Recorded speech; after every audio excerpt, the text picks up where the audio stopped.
Now we're going to talk about using trig ratios to solve a problem. So my trig ratio here, I'm looking at, this is 33 degrees. This is my angle. X is the opposite side, 18 is the adjacent. Opposite and adjacent, remembering SOHCAHTOA. Oops, ka is with an A.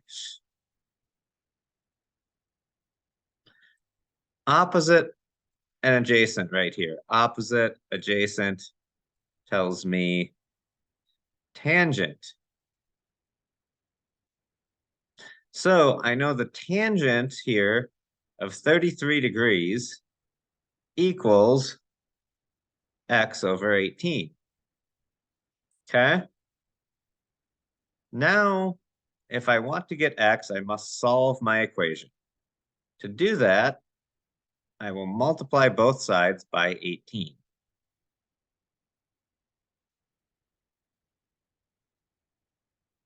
Leaving me with x equals 18 times the tangent, and I can just write it like this, and it implies the multiply of 33 degrees. To do this, I go to my calculator and I type in 18 times, I use my tangent button, 33, and I get 11.689.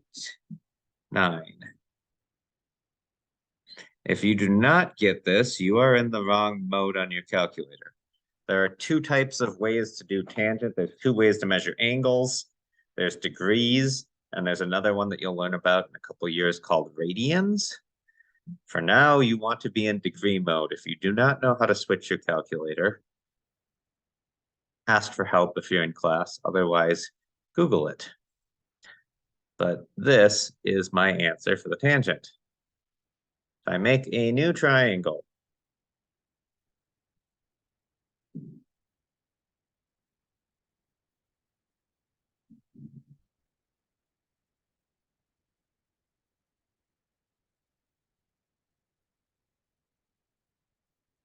okay? Here, 12 is the opposite side. Nope. Why did I write that as 12? This shouldn't be 12 degrees. That looks more like 50 degrees. No, probably 70 degrees. X here is the opposite side of my 70-degree angle, and 17 is the hypotenuse. That tells me I'm looking at a sine. So here I've got sine of 70 equals x over 17. Again, I multiply both sides by 17. So to get 17 out of the denominator, I multiply it by it. And then I use my calculator.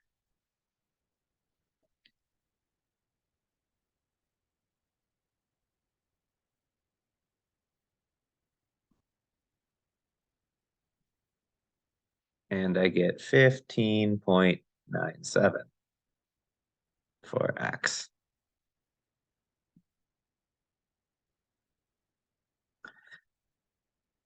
Another triangle here. I'm going to pretend that that's a good triangle.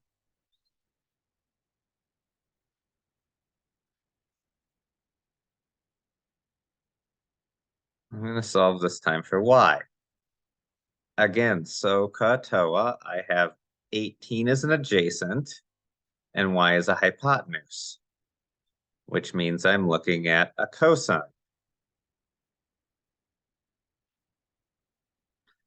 Adjacent over hypotenuse. Now this is a little trickier. Now my variable is in my denominator. I still multiply by my denominator, even though it's a variable, giving me y times, usually I don't write the times, but I wanted to exaggerate it here, the cosine of 23, 18 over y times y over 1. The y's cancel out, giving me just an 18. Now, to undo this multiplication, I must divide. And yes, I can divide by the cosine of 23.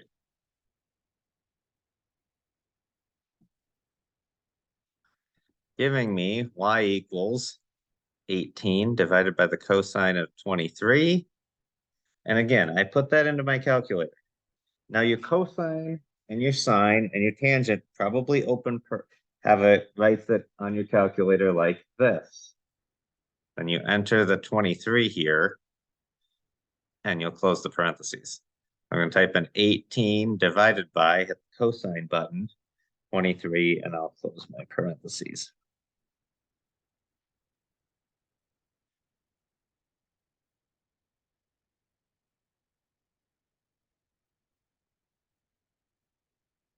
And this tells me that y is 19.55.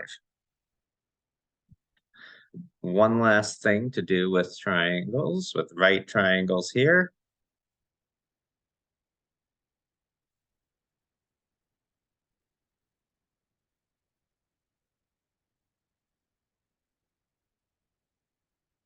And I want to know this angle. We're going to call it theta this time. Again, I still have adjacent and hypotenuse, but I don't know my angle this time. So adjacent and hypotenuse means it's a cosine.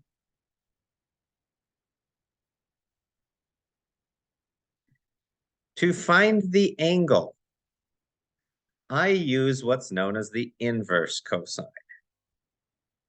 You haven't really learned about inverses yet, but inverse means it undoes. So it undoes the cosine. And on a calculator, the second function of the cosine button is the inverse cosine. Looks like this. Cosine looks like to the power of -1, but that's not what it means. It just means inverse cosine.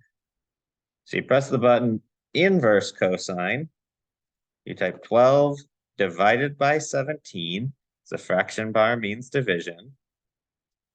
And then you hit enter, and it tells me that this is 45.1 degrees. My drawing is not very to scale. So that's a little introduction on using trigonometric ratios to solve problems about the sides of triangles.